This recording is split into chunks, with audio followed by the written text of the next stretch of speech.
December 21st, 1992. East Lampeter Township, Pennsylvania. The temperature dropped below freezing, and thick frost coated the windshield of a car parked outside a quiet townhouse.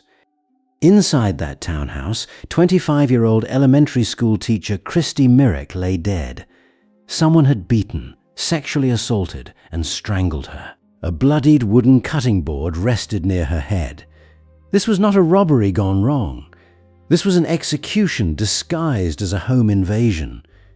The killer struck in a terrifyingly tight window, slipping inside between 7 in the morning when her roommate left for work and 7:45 when Christy typically walked out the door. 45 minutes. That's all it took to obliterate a human life. When Rorastown Elementary School principal Harry Goodman arrived looking for his missing star teacher, he noticed that untouched frost. Panic set in instantly. He entered the apartment and found the devastation waiting inside. The attacker vanished. Gone. Just like that. News broadcasts and historical crime documentaries constantly sell us a fabricated story about monsters. They train you to look for the drifter lurking near the highway, the shadowy outcast muttering to himself, or the obsessive ex-boyfriend who refuses to let go. We swallow that fiction because it makes us feel secure. We believe we can spot the threat. But that ignores how real predators actually operate. The man who destroyed Christy Myrick didn't hide in an abandoned cabin. He hid on a stage. For over 2 decades, he stood in front of cheering crowds, holding a microphone, playing the role of the energetic local entertainer. Why did a community blindly embrace a butcher while a grieving family spent decades agonizing for answers? Because human beings are biologically wired to trust the life of the party. He weaponized our own social instincts against us. He constructed an entire persona out of manufactured joy. Think about the sheer audacity of that daily routine. 4 miles. That was the exact distance between his comfortable residence and the townhouse where he committed an unspeakable atrocity. He didn't flee the state. He didn't alter his identity and disappear into a new existence across the country. He stayed right there in Lancaster County and branded himself. Raymond Rowe became DJ Freez. He built a lucrative local career, spinning records at weddings, private parties, and school events, standing under flashing lights while the blood of a 25-year-old teacher practically still stained his hands. Every single weekend, he looked into the eyes of celebrating families. He watched people dance. He collected his checks, packed up his heavy audio equipment, and drove home. No remorse. Nothing. The business of hiding in plain sight requires a specific kind of sociopathy. You must compartmentalize the violence so completely that you actually believe your own marketing materials. He sold them happiness.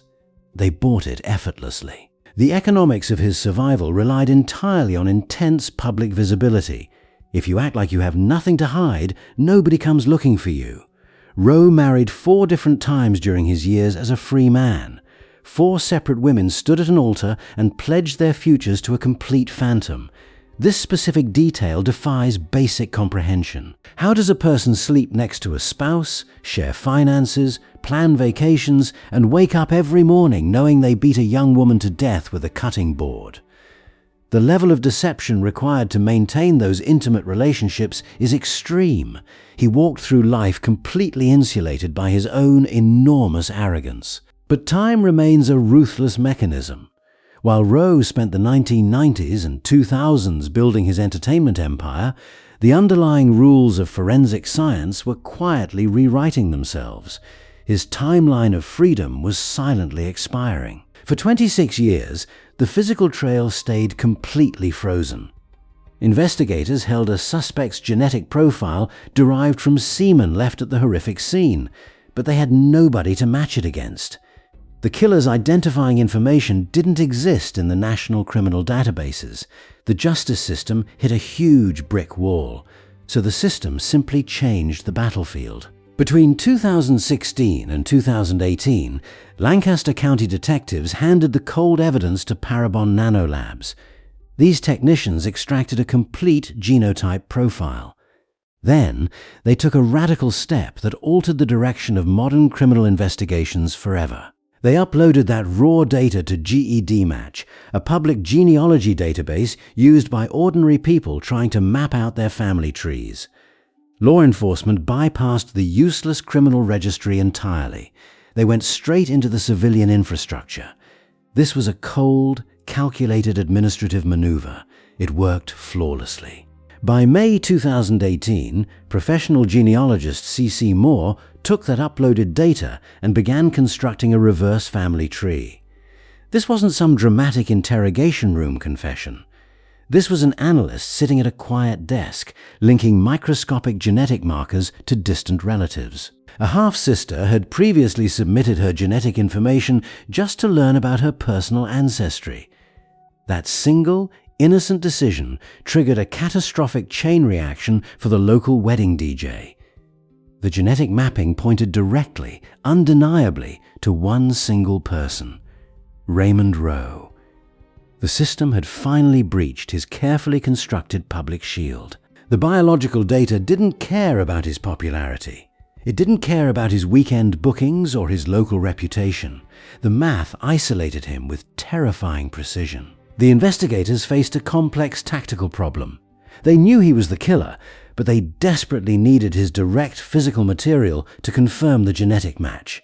They couldn't simply knock on his front door and ask for a cheek swab. Doing so would instantly alert a brutal predator that the walls were closing in, which risked a violent flight attempt or a hostage situation that could turn a quiet investigation into a bloodbath.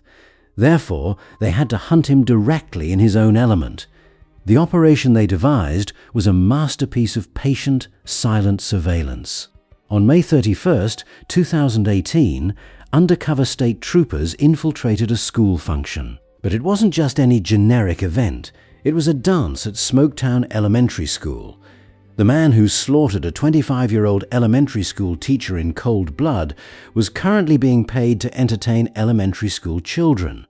The sheer sickening irony of that setting defies belief. The undercover troopers blended smoothly into the background of that school event, watching their target perform his usual routine.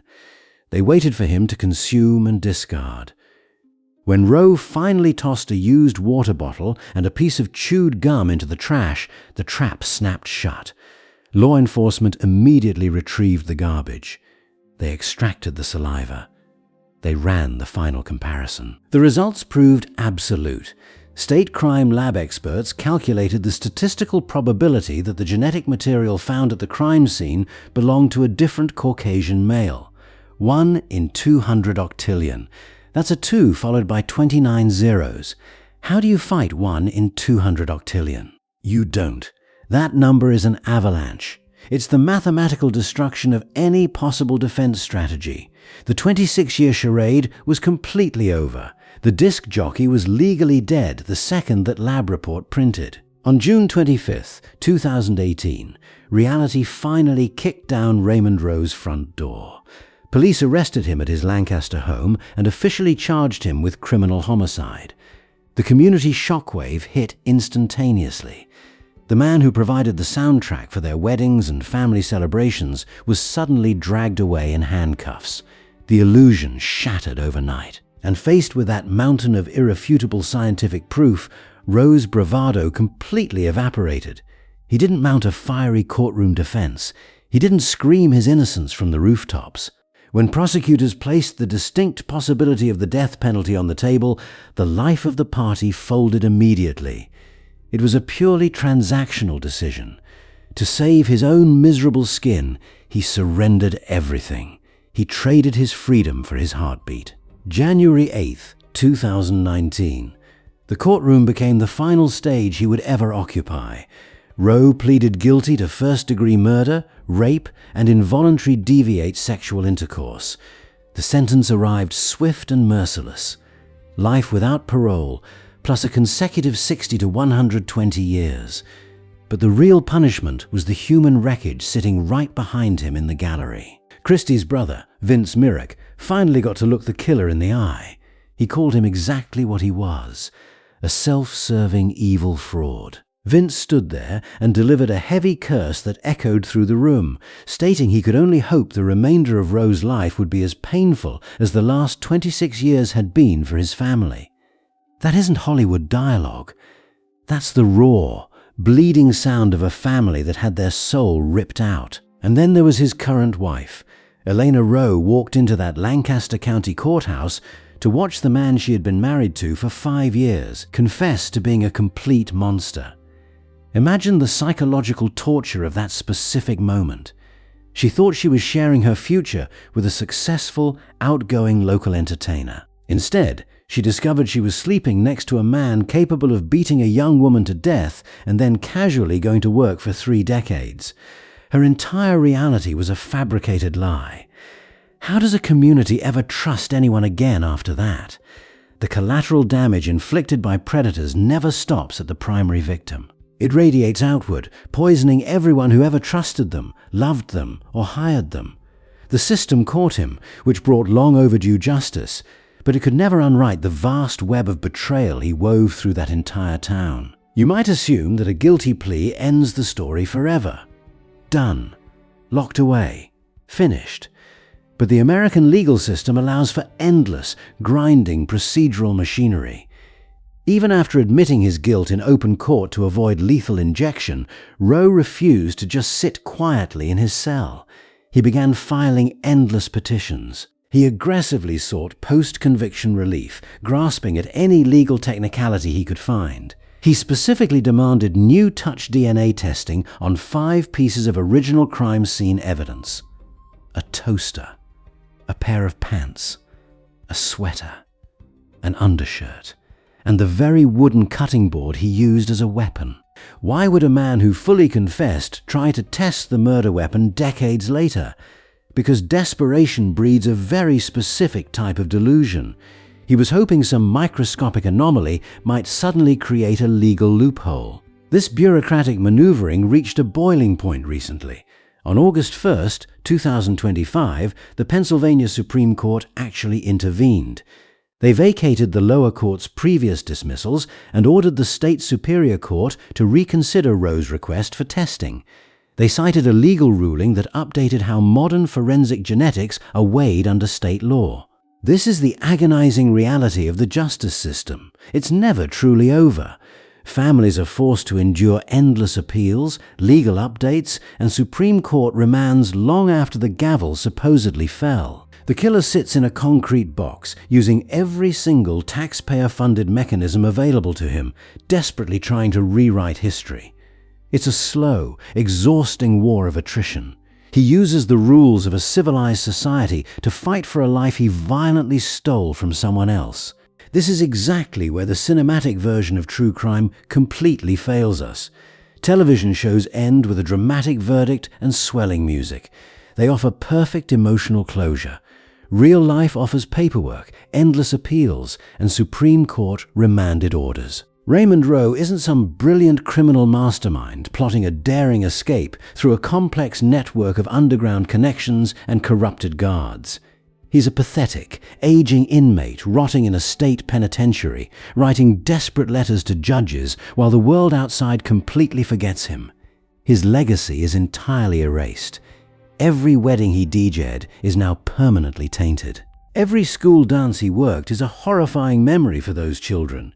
He tried to build a normal life on top of a hidden graveyard. It collapsed exactly the way it always does. The system didn't beat him with a passionate speech. It beat him with a discarded piece of chewing gum. Violence without purpose isn't power. It's guaranteed suicide on a delayed fuse. You can't outrun your own genetic code, and you can't charm your way out of mathematics. Raymond Roe honestly thought he was smarter than the law. He thought the loud applause drowned out the silent screams. But the science was just waiting for the calendar to catch up. He traded 26 years of fake smiles for an eternity inside a cage, proving that the most dangerous place a predator can hide is directly in the spotlight. Hiding in the light only makes the eventual darkness permanent. If this breakdown opened your eyes to how these cases actually unfold, hit the subscribe button right now and leave a comment below with your thoughts on how the system finally trapped him.